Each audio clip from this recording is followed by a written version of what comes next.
Okay.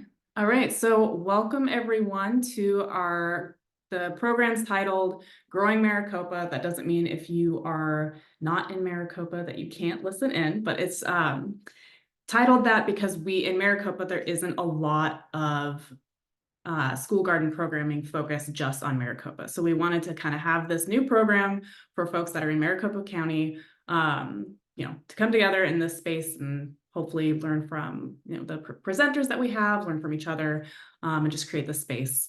And our main focus is to, include ag lessons in the garden. So we have a lot of school garden activities, programs, but there's not always that direct connection with how it can relate to agriculture. So we will go ahead and everyone can see my presentation slides. Okay, perfect. So like I said, welcome to the program. This is our first official webinar that we're doing. We did kind of a soft launch. Maybe some of you were in that for the school garden webinar we did in the farm to school work group. That was in November, I think. But this is our first official one. So I just wanted to kind of do a really quick overview before we jump into the actual really excellent presentation we have. So for the program, our goal is to, like I said in the beginning, help make those agricultural connections with your school gardens that will align with our standards, right? It's going to be happening monthly. So we'll have these at this same, the third or fourth Tuesday at this same time, unless we hear back from everyone that that's not a good time, then we'll make adjustments, but that's what we're working with right now.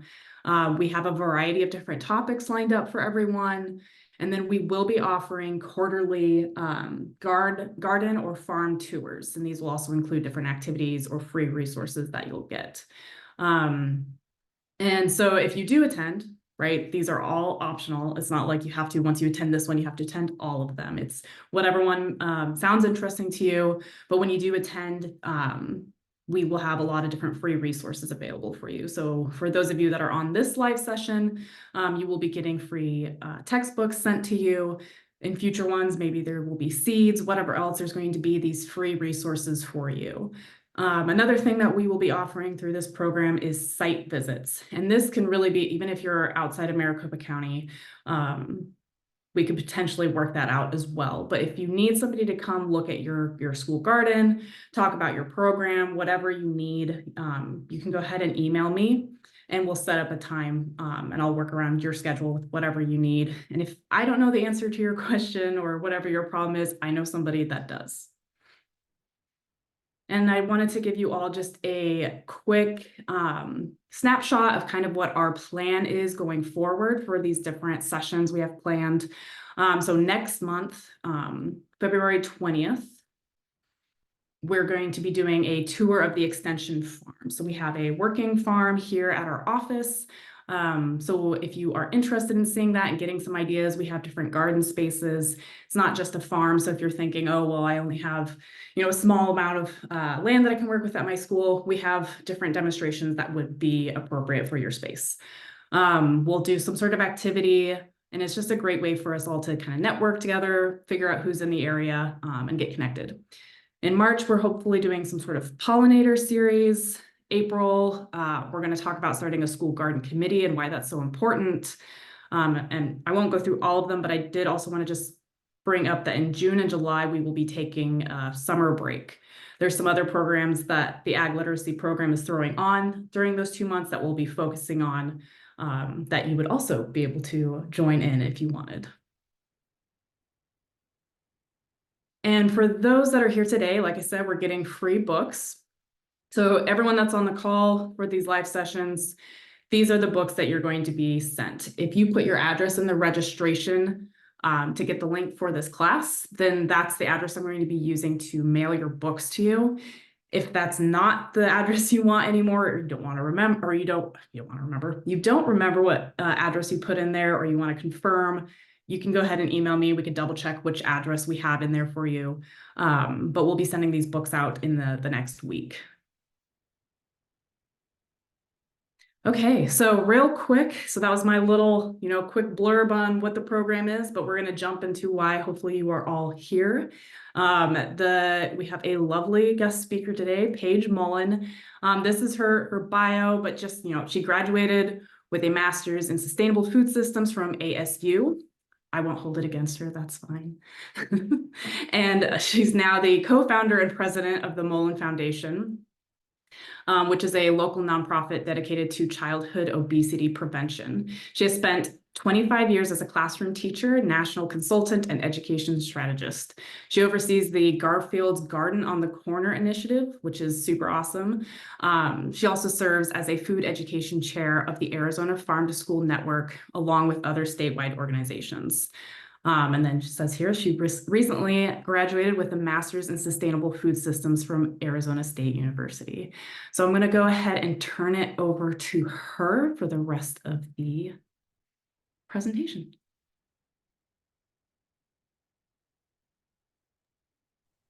Well, thank you, Taylor. I'm so excited to be here. Anything involved in education is right up my alley. So that picture is so outdated that The only one I can find. when you take a picture and you're like, oh, that is horrible. And then you look at it like 10 years later and you're like, oh, that wasn't so bad. Yeah, that's how I feel about that picture. Okay, so I'm going to go ahead and share my screen. Let me know if you can see it. It looks like get into presentation mode. Okay. Yeah. Is that what you see? The full screen? Yep, looks good. Okay, great. So I thought today we would I'd hop right into it and just talk about some considerations for when you're planning your lessons and give some examples for inspiration. It's always one of those challenging situations where you don't know like what area each person represents. So because we're a small group, it looks like we might have a good amount of time for some discussion and Q&A. So I just want to make sure that I'm answering your questions, that it's relevant to what you're looking for. And so feel free to type in the chat or jump in, maybe raise your hand, and we can do some like questions and answers along the way too, if that's what works best for you.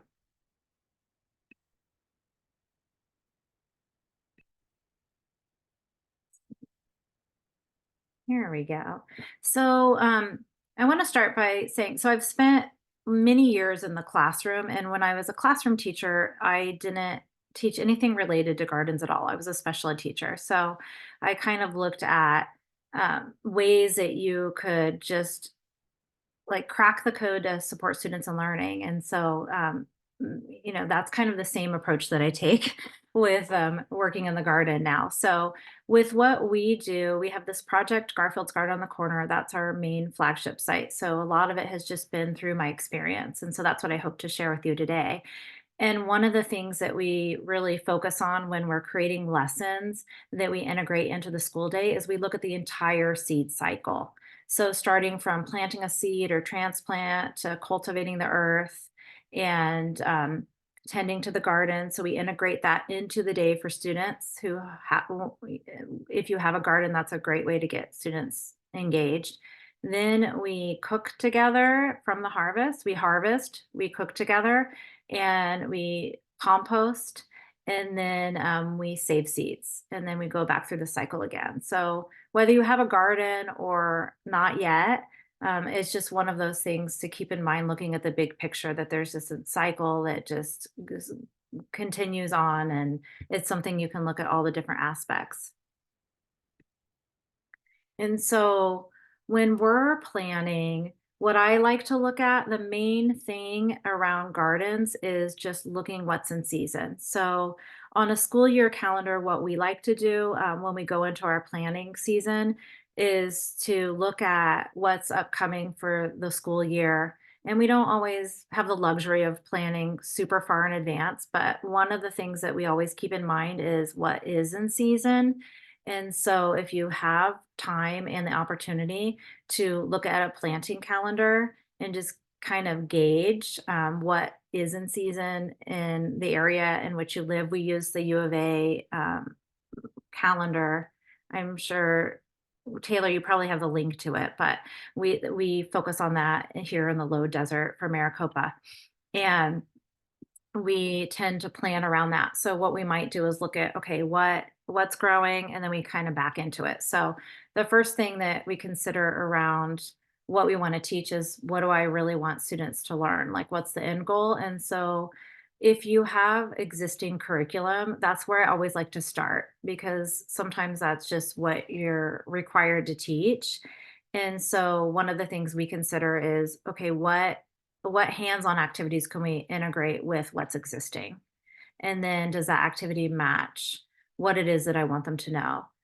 And when we first started, we didn't really realize how many resources that we had access to on our campus. And so I always like to consider not just your classroom, but in your whole entire school or surrounding community, what resources might be available. So one of the things that we did, especially during COVID and when that happened, we had breakfast in the classroom. So there's food around that. So we look at kind of what food is available if you don't have a garden. We look to like a salad bar or what's happening in the cafeteria. You might look around your community. If there's a farmer that's within the local community, they might help support what you want to do. If you have a fresh fruit and vegetable program, that is a huge support, because it helps with anything you want to do to engage students around thinking about what's growing and what's in season, and then what other materials you have access to. And then the third consideration is, how much time do I really have? So when we first got started, we focused on just observations, warm up activities. We did demos and taste tests around what was growing or around what food was available, because we do spend a lot of time on food education.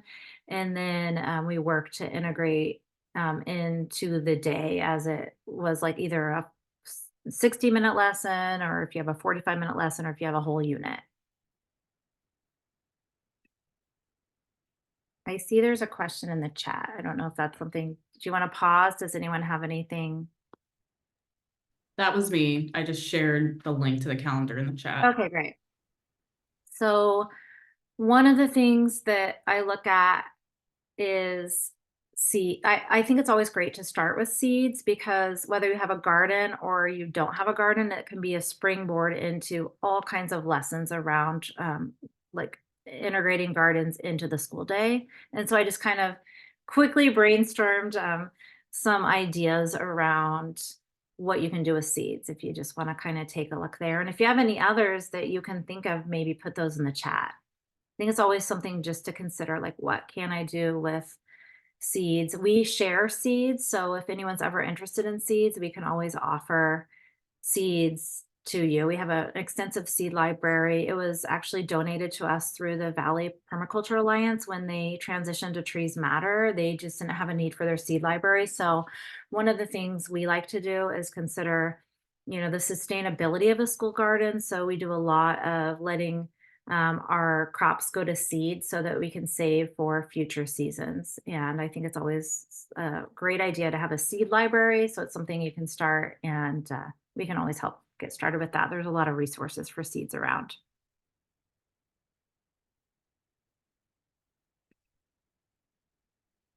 And so I have this picture here. It's so on our campus, we have this area that's an in-ground growing space, and we really worked hard to get that in-ground growing space. It was something that took quite a few years, because we had to really focus on remediating our soil. But one of the things that we have on our site is we have 10 garden beds that kind of go down what we call the McKinley Run. And so for one of our middle school classes, they decided that in these 10 garden beds, we had them in collaborative groups, and each group picked a theme. So we had pizza garden, we had like an herb garden, a flower garden. I think a group of students picked a taco garden, a salsa garden.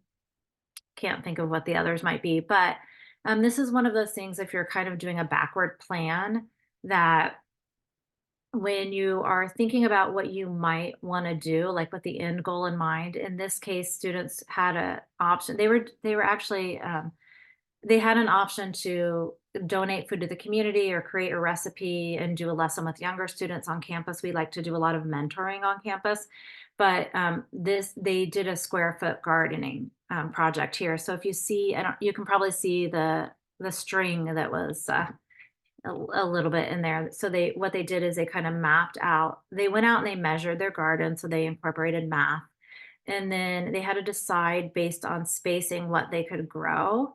And in the pizza garden, they just picked things within that season that they could grow. You might add things like garlic, or you could even add flowers for flavor because companion planting like nasturtiums are like bring out the flavor and different things. So what they did here is just they focus on what can they grow in that amount of space and work with their theme. And then the students in this group actually created a recipe for it was like a pan pizza. So they didn't need a pizza oven and they didn't need a regular oven, but we had a one of those tabletop skillets and they were able to make or like a I don't know if it's ca I guess it's called a skillet. They were able to make a pan pizza in that little skillet. So that's a project that came out of here.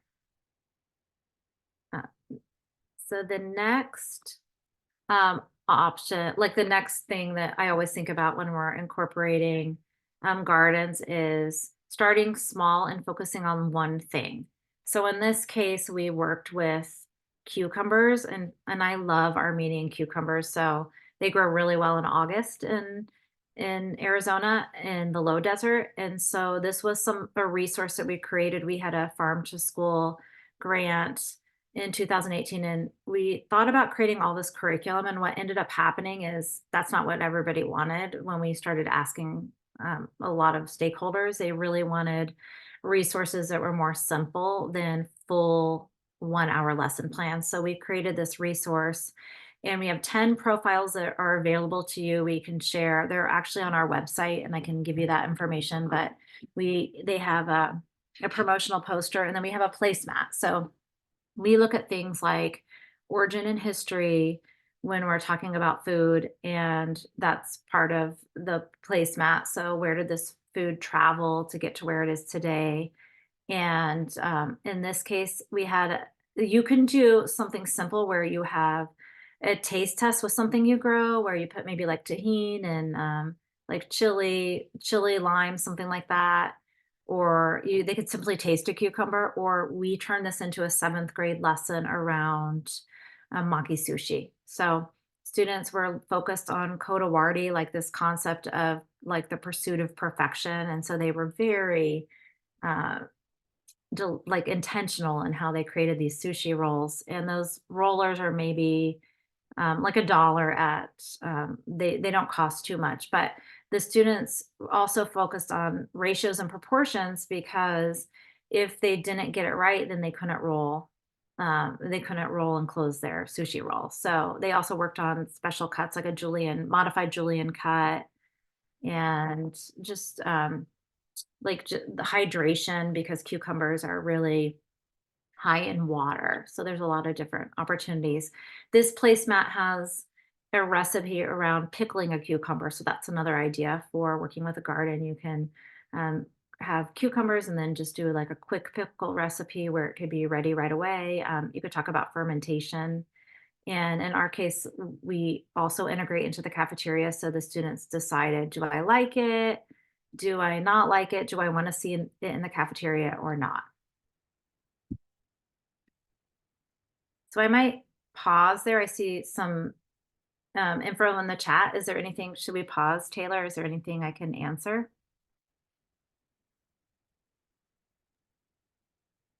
Yeah, we could, I mean, if anyone has any specific questions or anything maybe they don't understand on some of the slides yet or would like clarification. In the chat, there's just been commentary on seeds, seed libraries where you can look at seeds. Oh, cool. People have been doing. But if anyone would like to unmute themselves and ask, feel free.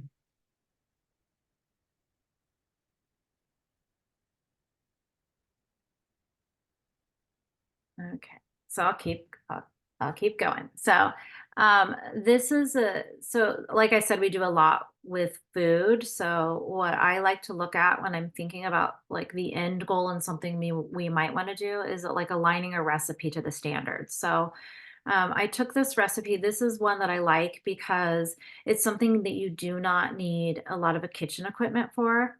It's called lettuce tacos, and I actually adapted this from a resource, Edible Schoolyard. It's a great resource. So if you're just getting started and you want to do the alignment pieces around a garden, you might know this resource already, but it has tons of resources. They have a sixth through eighth grade program, but also it's a community where people upload resources. So they have like K through 12 resources that people upload by becoming a member. And so you can connect with people all over I think it's the country and the world who are doing this kind of work. So with this one, I look at like a recipe. It's really interesting because when we first started, there were things that just were unknown. It was a lot of trial and error. And just even the simple, what I think is simple around maybe reading a recipe, reading and analyzing a recipe that's tied to ELA. And it's just reading and comprehending informational text. It's a good one to meet that learning. That learning standard. And then also following a multi-step procedure in math. And that's something that a lot of times they'll go through the ingredients and then students ask a lot of questions before they even really look at something and read it. That's what I noticed in our classroom. And so when it came to the directions, they're like, well, what do I do next? And then we're like, okay, well, read the directions. So we usually have a recipe reader because we have different table groups that we work with when we cook in the classroom from the harvest. And so there are things, even I don't have the recipe up here for the dressing, but ratios and proportions when you're working with like a simple dressing that you might put on something that you harvest. And it was crazy because it called for, like, one example was 3/4 cup of something. I think it might have been olive oil. And so students were like, I don't know the difference between this like spoon and this measuring cup. And then they were like, well, how do I get 3/4 cup? Because there's a half a cup and there's a quarter cup, but there's not a 3/4 cup. So we had to pause and like, well, okay, let's take a look at this. And so it's really like problem solving in the moment that some students said, oh, I could use 3 of these 1/4 cups and I can use a half a cup. Like really advanced students were like, I can do a half a cup and a quarter cup to get 3/4 cup. So that was a real learning opportunity for us when we first started. And all of these were in season. So like roots and lettuce, like root vegetables and lettuce grow in the fall. And so one of our resources that we offer is just knowing like plant anatomy around to the far right with the yellow beet is that, or the golden beet, is that you can really eat the whole plant. So one of the reasons why we want students to understand plant anatomy is for cooking times. If they ever get the opportunity to cook, that you would, cook the root before you would add the leaf because it just takes longer. And ways to incorporate this into learning is like beet sugar. There was a German chemist who invented beet sugar. So that's one of the opportunities to integrate the advent of different technologies. When you're looking at what grows in Arizona, you want to look at what the water, and is this like a huge water um, crop, or is it something that might use low water? That's what I also like about seeds, because if you're working with like tapari beans, it might be like dryland farming techniques versus if you're like watermelon is a huge water that takes a lot of water. Looking at the weather, climate, energy and matter around even when you're cooking. So we'll get to it later with compost, but that's one idea around cooking. And then there's always an opportunity for history because there's so much origin and history around the food and the trade routes and how it traveled to get to where it is today that we have it available to us. I have in the far right corner, if you work with literature and young kids and reading, I love this book up in the corner that I put in the far right corner because it talks about the roots. It's a cute little story around root vegetables and the leaves, and it's like perfect for the fall season in Arizona. It's like a hare and a bear. It's really cute. I don't, you might know that one. This is an example that I have of just integrating English language arts. We happen to have an overabundance in the garden where we had tons of different types of eggplant growing. We did not plan very well for this, and also the season felt like it was extended. So we had an opportunity to look at the Japanese eggplant and the Italian eggplant, and although eggplant originated from India, there are just like different ways that people flavor it. So we looked at the different flavor. Like there's a flavor wheel that's available in. I think it's called Fat, Salt, Acid, Heat. I may have it in the wrong order, but it's a great book because they have this flavor wheel. So what the students did is they picked their flavors for different regions, like Asian spices from on the Japanese version, and then Italian spices on the Italian version, and they did a double bubble thinking map, and they compared and contrast the different types of eggplant, which was really interesting because students wouldn't normally necessarily love like to try eggplant. It's one of those that is maybe a harder one to I think it is to incorporate. And one of the students said, "This is really good. This might be a good substitute for meat." So it was a fun one to incorporate. They did a comparison, they compared and contrasted like the differences, like the color was the same, but the shape is different. The texture was the same and the flavors were different. And then they did a vote on which they liked best. In the middle, I actually have, it's a different comparison. It was around rainbow chard and kale. And we were just getting kids used to what was growing in the garden when we first started. And one of the students said, "Well, I can't really compare the kale because I've never tasted it before," which we had tasted it before, but he asked if he could go harvest it and then try it. And so I thought, any student who wants to try kale, the answer is yes, we can go harvest it. And we harvested the kale. And it's not necessarily something kids would love to eat raw. And so he took a bite of it, and I asked, "Well, what was that like for you?" And he said, "Well, I think it would taste a little bit better with some ranch dressing." So it's kind of fun to just have kids, explore the different. I think that when they grow something and they're attached to it, it does really increase consumption. This is another example of just the way like cross-curricular connections. So here, in fourth grade, I just took a fourth grade example with the standards that they're talking a lot about the history in Mesoamerica and Inca, Maya, Aztec civilizations. This is a resource on my right that I got from Edible Schoolyard, and they really look at how does geography influence agriculture. And so you look at the different civilizations, and you can start to attach food to and travel routes. And so that's one example of incorporating history. Students could always connect that to some type of writing if you're working with ELA, but just thinking big picture of how you can connect all these content areas together. And you could do a Three Sisters where you're growing corns, bean, and squash together. That's always really fun. We have a Three Sisters tacos recipe that's students really like.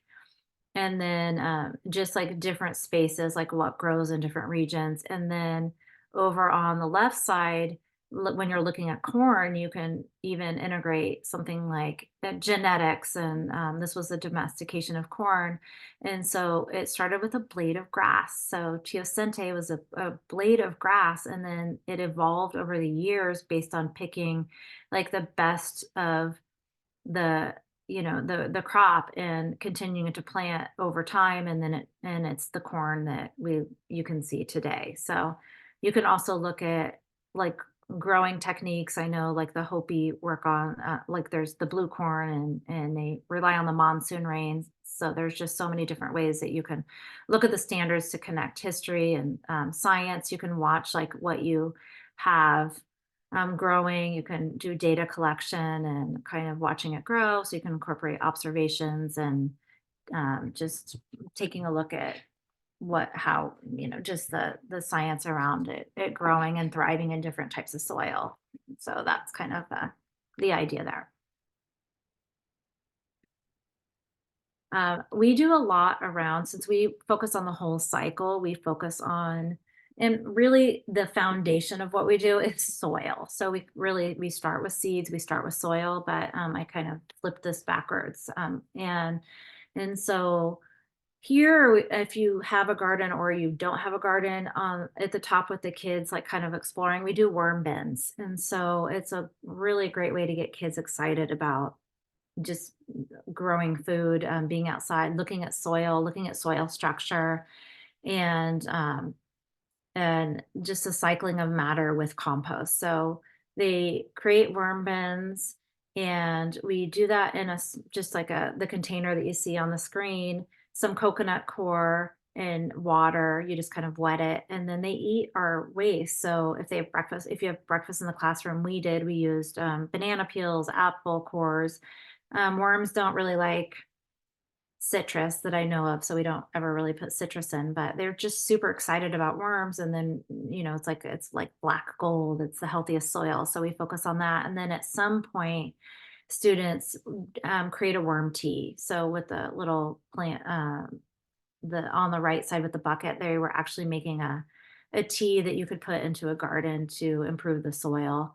And we have a variety of ways that we incorporate looking at the health of the soil through composting. We have worm bins, we have bokashi, which is a fermenting food waste. We have the regular, now we have a cafeteria composting operation, so you can do something around that. We get the support of the city for that. And then just talking about nitrogen and carbon ratios, that's another great topic for students to consider around balancing it, because you can troubleshoot the pile when it's when it's off. It smells maybe vinegary or something's not right about it.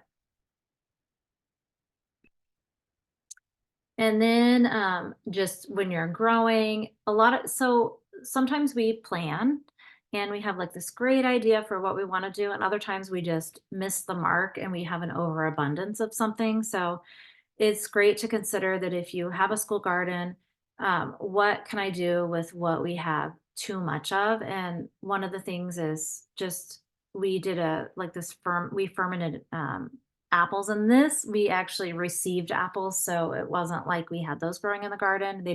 They grow here, but we never got it right. We don't grow them as well as we should. But cucumbers, beans, peppers, we have actually pickled all of those things. And on the far right, we had a chef come in. So if you know your community resources, you might have a farmer to come in, or you might have chefs around the neighborhood. And this was Chris Lindsay. He's a chef with Bon Appetit. He used to work at the Musical Instrument Museum, and he focuses really on plant forward. So he came in and did this shakshuka recipe, and it was it's a poached egg, and he just really grabbed a bunch of stuff that was growing in our garden and harvested with the kids. And then he ended up seeing that we had canned tomatoes, and he was so excited about it. And he put the canned tomatoes in his recipe in the blender, if you can see there. So that was just an example of, sometimes you plan and sometimes you don't. And so I like to look at, if you grow one thing, how can you tie this to all these different areas of learning? Or if you are very intentional, no, I want to have this specific thing, then how can I incorporate this and attach it to my standards? And then some other examples I was just going to show, because since we try to do everything we can with the food that we have to harvest. We made a spring roll where we just chopped up a bunch of vegetables from the garden, and this was fall season, and then made a dressing and put a rice paper roll and wrapped it. And students get really excited about flowers, I've noticed. And so there are a lot of edible flowers. So they like to make everything look beautiful, and they sprinkle edible flowers into what it is that they prepare. And maybe we'll stop there. See if I can stop, maybe answer some questions.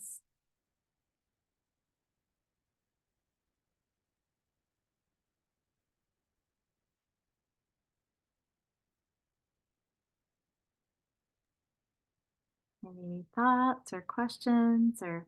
I also realized that I never launched the poll. Oh, that's a, We're gonna have this poll to see where everyone, if you had a school garden, if you didn't, I mean, I guess I could share it right now, right? any, I'm wondering like any questions in the chat.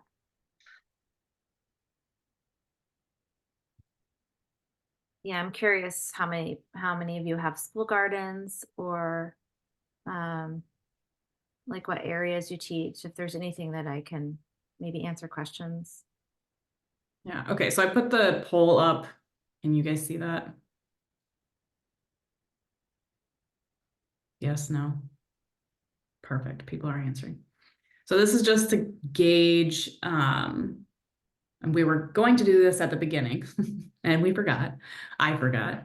But this was just to see kind of where you all are at and what for this session, for the Q&A, and then for future sessions, what kinds of things would be helpful. Ben, I saw that you do Bokashi. And awesome. Yeah. Yeah, we're the kids got interested. That video I posted, we actually remade that. And so now we've got access to some buckets and we're gonna do like 6 of them and then we sell them to the community.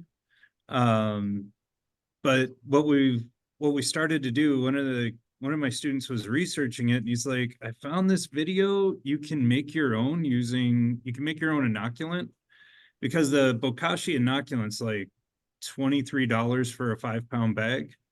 And so he found that you can use used coffee grounds and then just add a tablespoon of inoculant to it and then some molasses and you put it in a closed mason jar.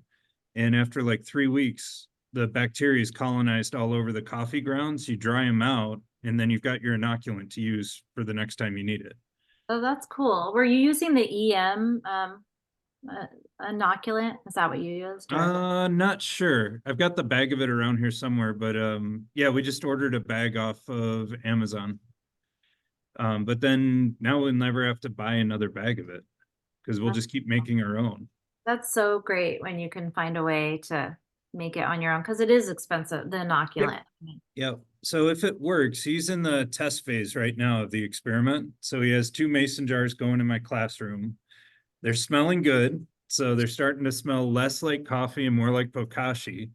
And then, yeah, once we bring it up to scale, then we'll start using that and producing it. That's great. Yeah. What I love about Bokashi is that it's just you can put anything in the compost pot. You can put anything in it. And I saw how it's like anaerobic, so it restricts air.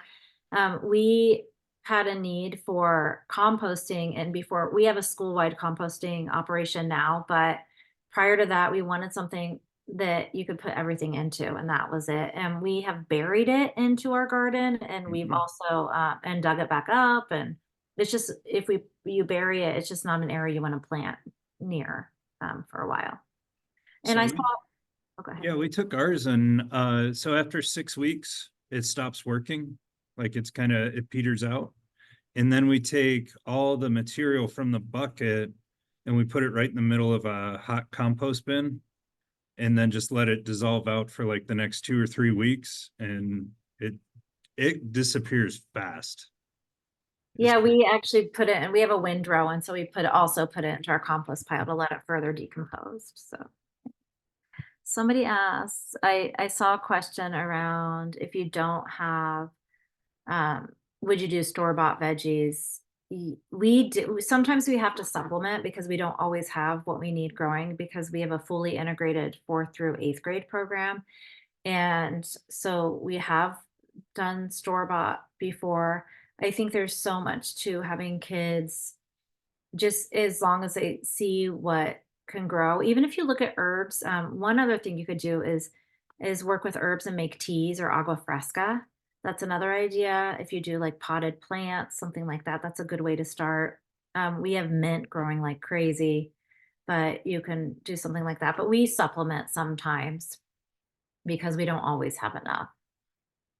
Just that sometimes we don't get it right. Sometimes it's not ready when we need it, and we do planning in advance. Sometimes we have to just switch things up and push it back. Ideally, we like to be able to just look what's growing out in the space and harvest, but it doesn't always work out that way. And I think you can just start small with one thing and go from there. I'd say we've been at this specific project for going on year 8, so it's taken a while. I just took over our agriculture program back in July, and it was kind of a jungle out there. So I basically have just, I tore everything out. So we're back down to bare soil. I got some soil donated because we didn't really have enough soil in our beds. And right now, the only thing that we have planted is strawberries. And there, I think there's a cilantro plant and one lettuce plant. Oh, and a rosemary. Oh, nice. So that's what we've got right now. And I'm not an agriculture or science teacher. I'm an ELA teacher. So I am learning as I go. Is it integrated into the day or is it after school? No, it's 2 classes. I have a 6th grade group and then a 7th, 8th grade group. The previous teacher was using Journey to 2050 with the 6th graders. And then we've also been working on like a courtyard makeover thing, which isn't really agriculture related, but is a tangent we went off on, and now I need to finish with the 6th grade group. But my 7th and 8th graders are in the garden every day, and we also have 4 adult chickens, and we just got 3 new baby chicks. Ah. So we also have chickens and eggs. Oh, I love that. So we have chickens and eggs too. We actually incubate, I can't say the word, we incubate with it different times of the year. And so we at times have a lot of chickens. And I always tell our farmer, I'm like, we cannot have this many chickens on campus. Like we have to do something. So Well, they're very popular. yes, and the students name them, and we have one, Becky. Becky is the one who is like the mama hen, and so she actually she was like real broody, and she sat on a bunch of eggs, and they actually hatched. So she hatched some. Like So a that surrogate mama. yes, and if anyone came near her babies, that was it. They like we had to separate her and put her in a different location, but it's so much fun with the eggs. There are different things that you can do with that. So we have a farm stand, so students sell on the farm stand. We use a lot for cooking in the classroom, and we don't have a fancy kitchen. It's kind of makeshift, but it's it works. And we even in that sushi example that I showed, the maki sushi with the cucumber, they did tamago, so they learned how to make the Japanese tamago, like the omelet, and then they put that into their sushi roll. Well, that sounds really, the kids are always asking me, because so far I've just been selling the eggs to staff members. But I would really like to be able to use them in things. I just, there's like so many resources out there that it's overwhelming, and I don't really even know where to start. I was also going to tell you, we also have an aquaponics greenhouse that has never been fully operational. It was donated right before COVID hit. So they basically built it, and then that teacher left, and a new teacher came in and was overwhelmed for 2 years, and then she left, and now I'm here. That's a challenge. Gardens. Yeah, so like it's just still sitting there empty. There is a class at Mesa Community College, but I'm also working on a master's degree right now, and I just can't right now. Yeah, But maybe next year. yeah, one step at a time, I would say, one thing at a time. And I think it doesn't have to be big. We modeled off of Edible Schoolyard, and I loved everything about it, but I would get frustrated, and somebody would remind me it took them 20 years to get to where they are. And so your year one, it's okay. So I keep telling myself that. And when I was talking with our principal the other day, I was like, I have no idea what I'm doing. And she said, you know what? Nobody's complained. Yeah. So you're good. Whatever you're doing is good because nobody's complaining. Well, our nonprofit started we started doing like a structured recess during the day and nutrition education. We didn't grow food at all. And I was on a campus of a high school. It was a K-12 school. And I was working with the younger kids, and the ninth graders were protesting in the school cafeteria and wanted to change their food. And so it was like this whole long story, but we ended up doing a student-led healthy snack bar, which led to them telling me they weren't satisfied with that. They wanted to grow food. And I somehow landed in a 15-acre community garden, and I was gifted an acre of space for our students. And I just said, I don't actually know how to grow food, but if we just work together, let's just give it a try. And that's how it started. And what I'll say about gardens and growing food is I think it's so good for kids to get outside and grow the food, but I've never seen students consume more fruits and vegetables, mainly vegetables, than when they grew the food. And that's why we kept doing it. It's just Well, that's, oh, the added sorry. benefit. That's why I asked that question, like, because we don't really have anything growing. If I bought these things and brought them in, like I wrote down that taco to look up that taco recipe.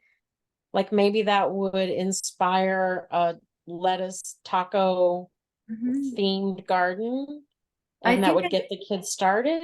I think it's good for inspiration, although I think having students like have patience and go through the whole process of just like working through it and working on your garden and like waiting for stuff to grow is also great, because there's nothing like them being excited about something that they like had ownership in and and grew. So I think inspiration, great, but I think in terms of what changes behavior, I think when they just tend to it and they're part of the process and it's trial and error and they learn so much, I think that there's a lot to be said for that.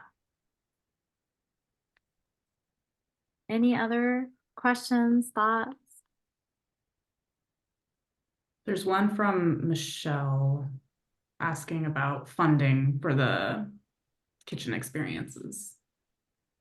So we we do a lot around like just writing grants and I don't know if you have a fresh fruit and vegetable program, but that's one way, because if you get fresh fruit and vegetables on any campus, it usually sits in the corner of a classroom. It's like a snack. And that's a resource that we learned. Like we ended up connecting with child nutrition and asking, can you let us know in advance what's going to be offered? And they did, so that we could maybe do a harvest of the month out of it. But maybe even there are different ways. Probably we work with the school, and they have a school fund that sometimes they purchase different things out of that. When it comes to cooking equipment, there's like very minimal that you would probably need. There's tons of stuff that you can do uh, without heat. So like chopping. I'm a little nervous about the shredding things with the grater. If you do that with, I don't know what, like just any children, well, me, I'm just nervous, but like middle school age, we have gloves that they use because it makes me a little nervous, but you don't really need heat for that. So I would start with that, maybe some chef knives and mixing bowls, but maybe PTO, PTA. We don't have the luxury of that usually where we are. There's not a lot of support, but there are different grants that mainly we seek funding through different grants. Diamondbacks has a grant every year that they put out for teachers. It's a good one to look at. We got a pizza oven that way. They have a $5,000 grant. Whole Foods, and think of some others. I think Sprouts Foundation has one, but a lot of times I think the Diamondback one is a really good one to take a look at. We ended up investing in I saw the plates, utensils. We ended up investing in reusable, and so we don't have a lot of throwaway. A lot of if you kind of assess your community, there might be people in the community that are willing to donate. We have a lot of partners around our community that help support what we do.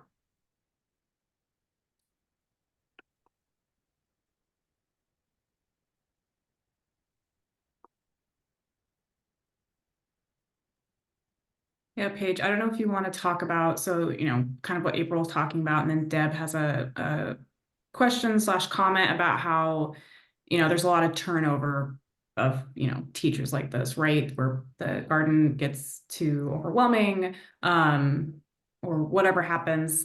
So her question was, how do we make the garden persist through the years and be resilient to staffing changes? So in your program, have you had to deal with that? What were some of the things that you did with the Garfield program?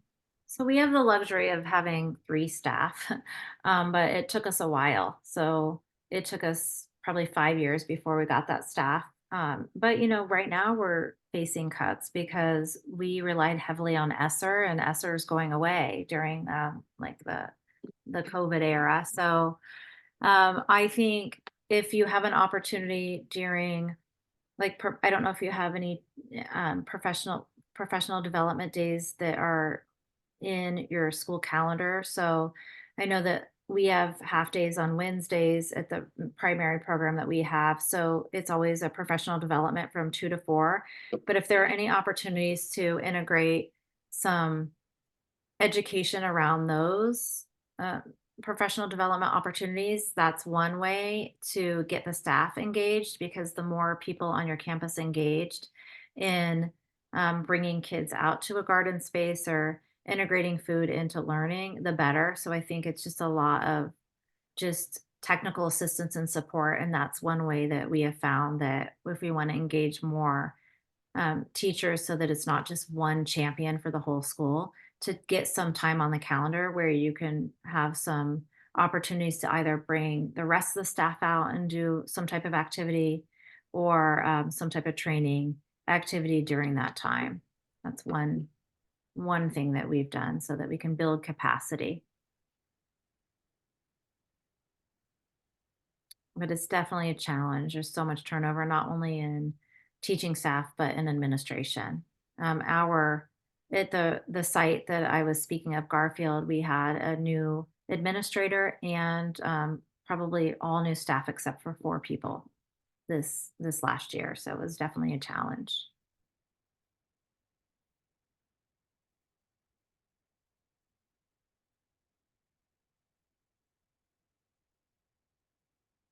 Any other?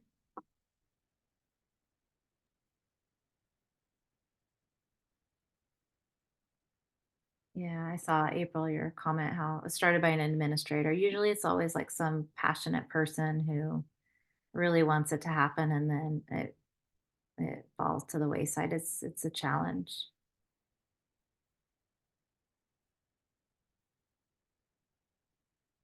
I just think the more people in your school community that can be involved, the better. Yeah, the more buy-in from everyone, from the school, from the community. That way it's not just all on one person to, on top of everything else that they have. Well, I know Ben at his school, you have a pretty big support group. I don't know if you have any comments on that as well. Yeah, one of the things, because I've been that person, the passionate one who starts the garden and then it all falls apart when you leave. So one of the things that was suggested to me was like starting a garden manual and almost like an almanac, to where it keeps a record of all the things that the kids are doing and all the little projects that you have going on and how they maintain it, so that when you leave and the next person comes in, the kids are the ones carrying the momentum and their work carries that momentum forward. So if you have like even a binder or digital binder, what I'm doing in mine right now is I have a student who's on the autism spectrum and he's a really gifted writer. And so he like interviews the people in the class doing the projects and he watches me do the demonstrations and then he writes it all up in like this beautiful prose. And so he's the one kind of putting together like our whole garden manual. And it's just cool to see like all the integration in them. I love that idea. I was a special ed teacher, so hearing that is like music to my ears because I think a Oh lot yeah. of kids sit in the back and they aren't in a Yeah. great. No, and the best one too, like, so one of the easiest ways to start them is like doing like small hydroponic projects in the classroom. And so again, one of my students on an IEP, like the strawberries were clogging up our pipes. And so he went out and he researched how to do like a low pressure aeroponic system. And like right now I'm looking at broccoli that's like 2 feet tall in my classroom that's growing out of that system.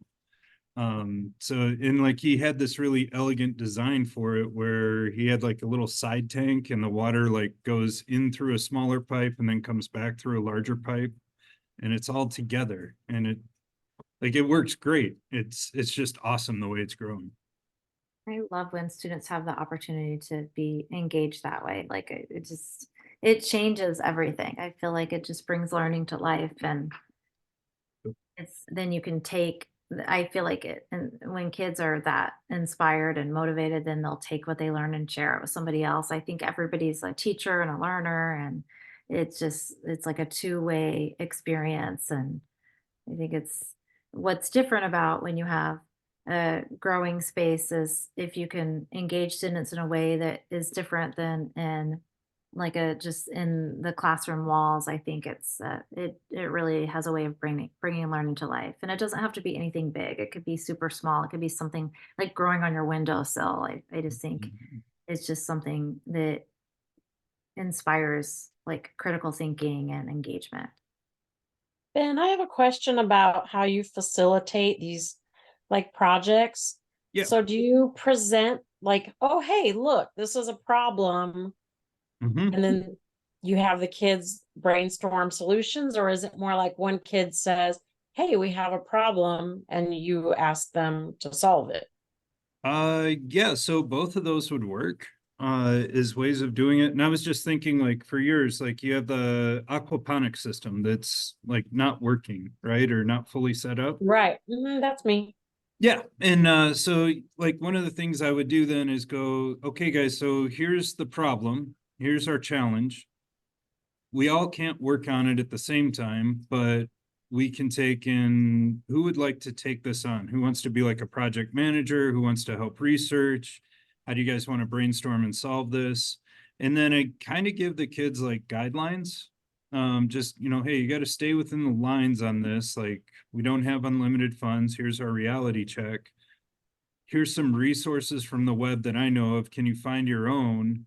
And then they go out and they find these great solutions. And then they're like, okay, so this is our plan. Everything starts with a plan. So here's our challenge. What's your plan to solve it? Does that sound reasonable? Do we have the resources? Okay, go do it. Give it a shot. See what I happens. actually do have a kid who's already asked me twice this semester about aquaponics. Yeah. So maybe If you want, I'd be glad to share some of my books with you. But the other one is search up Rob Bob in Australia on YouTube, and he has like a whole video series of how to put that together. There's also a couple of hydroponic or aquaponic farms in the Phoenix area, and yeah, I people like visited the one at U resources of and A. experts. Yeah. It's been so overwhelming because with this, I'm now teaching 5 different things in a day. Oh no. And I'm new to this, and adding aquaponics just feels like, the little happy feet thing, like, don't push me. All right. Um, is Rob Bob about aquaponics or Yeah. about like structuring? No, he does. He's an aquaponics expert, so he can he'll like his videos are like tutorials to walk you through how to start a system and how to And keep it going. do you have a document? You were saying, that you give the kids like a structure to stay within to sort of guide them in their planning. Do you have a document that you use for that? Yeah, you can, I'll tell you what, I'll put in my email and just shoot me an Okay. email and I'll share whatever I have with you Oh, and that'd be whatever you great. need. Yeah, Because I'm thinking this will be a great project for that kid because he's kind of he's my snake guy. right. His mom has given him permission to deal with any snakes that we do have quite a few of them. Okay. So he hangs around. He doesn't do much work, like paperwork, nothing I give them, but he will do anything I ask him to do, physical stuff. He won't write anything down, but he'll do anything I ask him to do. So alternative assessment, have them make videos instead of writing papers. That's what I do with my kids who really struggle with like dyslexia and things like that. So just different alternative assessments. And yeah, just shoot me an email and I'll be glad to share whatever I can with you. Okay, I'm going to do that right now. Thank you. Mm-hmm. Awesome. Well, thank you, everyone. That was amazing. I mean, that's what this is for. That's for everyone to get in and share resources and knowledge. So I appreciate everyone getting off mute and putting your comments in the chat. It's been a really great first session. I've posted this survey like 3 times in the chat now. If you haven't done it yet, could you do it real quick? It's really short, and these do help us for our future sessions to make sure that we're giving you the information that you want to see. And I just wanted to also thank Paige again for taking time out of her busy schedule to come and give that wonderful presentation for us. And as always, feel free to email me if you have any questions about anything. Thank you, everyone. Thank you.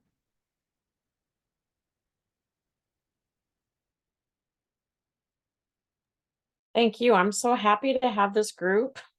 Yeah, we'll definitely come back for, I think next month we're in person. And then Paige posted in the chat, we do have, it's called April. This would be really useful for you. It's the Arizona, let me get the link to the website, but it's a farm to school network. And there's I know different, I've looked at that. there's before. different community practices that meet. The one that would probably be, well, I mean, they might both be interesting to you, but there's one specifically about food garden or school gardens and food education in classrooms. And that is the Page. When does that meet again? Wait, we're having a unity session in February, so it's a great time to come. It's February 8th at 4:00. So if you go to the azfarmtoschool.org, like, and register, it's a unity session. Otherwise, it's on the, oh my gosh, it escapes me. It's on a Thursday at 4, but I don't know. Is it the 3rd?